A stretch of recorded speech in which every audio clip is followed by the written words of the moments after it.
We the people. That's what the country was founded on. We the people having the right to choose the way our government should run. Not the government just dictating to us what we're supposed to do.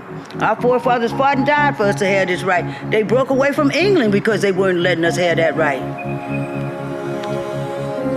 Here in Youngstown, Ohio, there's a group of activists who started back in 2011, and they weren't people who were environmental activists before this, but they had an earthquake, a 4.0 earthquake hit the city because of a fracking injection well. And we went through the normal avenues that people think they have with their government system, and that is to go talk to your representatives, give them the facts, that this is a dangerous operation and it shouldn't be here. And it matters. It matters. It matters to us as individuals. It matters to us as a community.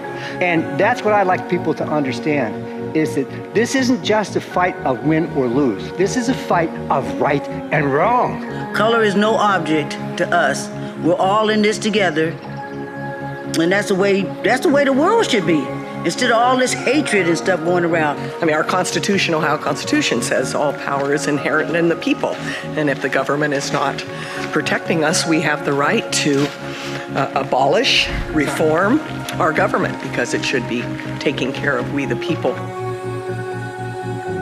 In about 2013, they contacted the Community Environmental Legal Defense Fund and said, hey, no one else is helping us stop this harm to our community of fracking and injection wells, the waste from fracking.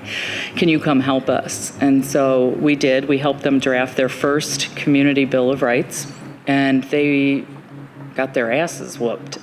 They lost big time. But we came to the understanding that we don't just have a fracking problem, we have a democracy problem. So we kept going, and lots of money was spent. We figure now, probably almost $1 million have been spent against us. I'm only trying to fight for what I believe in, the right to have clean air, clean water, and clean land.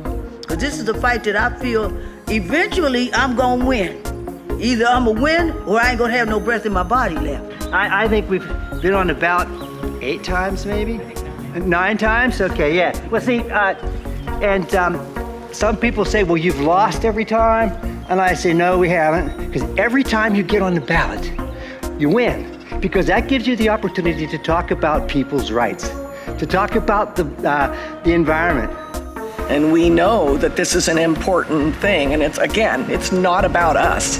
It's about our community. Do we want to have a community that goes into the future? This is about changing the structure and the system. It's going to take many, many, many attempts and take a lot of time. It's going to take one block at a time, but eventually it's going to get the word out there. Rome wasn't built in a day. One-on-one, door-to-door, talking to people, individual to individual. Outside of that is talking to groups of people. After that comes the government. And you talk to the government through doing things like a community Bill of Rights that we've done 9 times now. The thing I hope people understand with Youngstown, Ohio, is that they show people the persistence that's needed. And because it's so easy to say, we didn't win and go back home and give up, and that we can't do that. We have a slogan that we don't lose until we quit. And we know that this is an important thing. And it is speaking truth to power. Okay, and we do that here in Youngstown, year after year after year. Look at Martin Luther King. He started out by himself fighting the fight, and he eventually got the multitude to listen to what he was saying. So I know I'm not no better than him, so I'm gonna continue to do my duties. We have to make the sacrifices, find the time, and we have to push the change, because the people who've created the system, it's working really well for them right now. They have no incentive to change it. So it makes sense it's got to come from we the people. Bye, Ed. It was nice meeting